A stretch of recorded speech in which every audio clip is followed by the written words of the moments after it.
We thought we'd do the final herd hierarchy of sort of this football season. The 8 teams left. Let's rank them 1 through 8. Here we go. Number 8. The Giants, listen, they haven't won back-to-back games since week 6 and 7. So let's not go crazy. Daniel Jones ate up an awful Vikings defense. It is awful. So we had 3 games this year, over 300. 2 are against the Vikings, 1 are against the Lions. They're 0-2 against Philadelphia. I think they're today a better story than a team. They got to fix their receiving core, get a tight end, elevate the interior O-line, get another corner. The best corners in New York are both with the Jets. So this is a really good story, but they're going to go to Philadelphia, and the truth will come out. Number 7. The Jaguars. Now, I like the Jaguars. I didn't like them before the season, but I bought into them about 2 or 3 weeks, I believe, after Thanksgiving. Trevor Lawrence is remarkable, but here's the problem. They've got holes.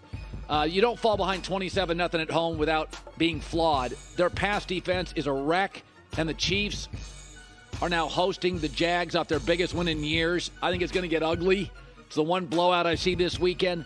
So it's the first team to ever win a playoff game with a -5 turnover differential. The good news, they won. The bad news is, why do they have a -5 turnover differential? Jags are at 7. Number 6. The Cowboys. Listen, they've been very good since Dak was standing. Yes, and Dak is the oldest remaining quarterback in the playoffs at 29 years old. But, let's be honest, this team throws up a stinker about every 3rd or 4th game. They come unglued. They have great individual players, but they don't have really great individual units. I think they're a defensive lineman shy. They don't have a number 2 corner. They could use another receiver.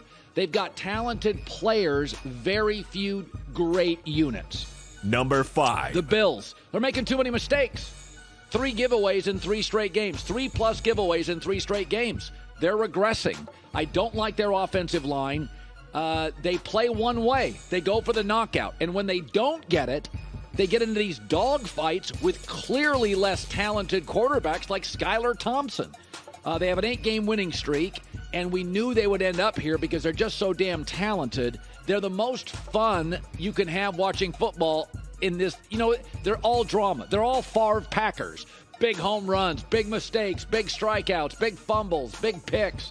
I have them at 5. Number 4. Philadelphia. I'm a little worried. 1-2 since Jalen Hurts was hurt, and they've had some time off now. I worry a little. They've also become turnover-plagued. 16 giveaways in their last 9 games. Remember, first 2 months they had barely any. So they used to be turnover-free and healthy. Now they're dinged up and turnover-plagued. I worry about that. But 4th team in league history with 70-plus sacks. They get after it. Daniel Jones will be under duress. The Eagles are a very strong 4. Number 3. Cincinnati. 3 offensive linemen hurt. I had them at number 1 all season. But the problem with that is it not only hurts the run game, it hurts their vertical pass game. Burrow's got to get rid of the ball quicker now. That takes out Jamar Chase down the field throws. So I worry about that. They are on a 9-game winning streak.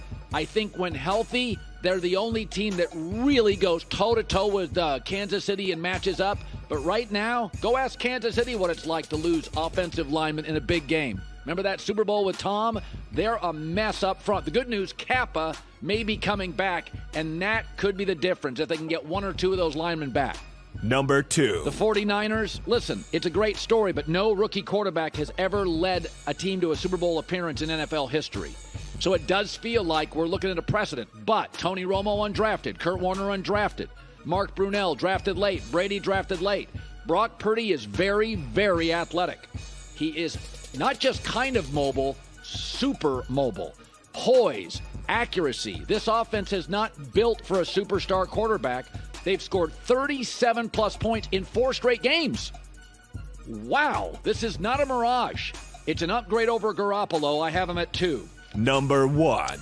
Kansas City, and I think a lot of that is because Cincinnati's offensive line issues, which they could have solved in a couple of weeks. Okay, so 2 of those linemen could be coming back. Andy Reid is 27-4 off a bye, including playoffs. Jacksonville, thanks for flying United. Your season's over. But no quarterbacks ever led the league in passing yards and won the Super Bowl in the same season. It's a weird outlier stat. It's a weird stat, and they lead offensively. It's just, you got a great coach, you got a great quarterback. This is what it looks like. Hi, everybody. Thanks for watching. Subscribe here to get the latest from the show. Also, be sure to check out more of the best clips from The Herd or go watch a few segments from other shows on FS1.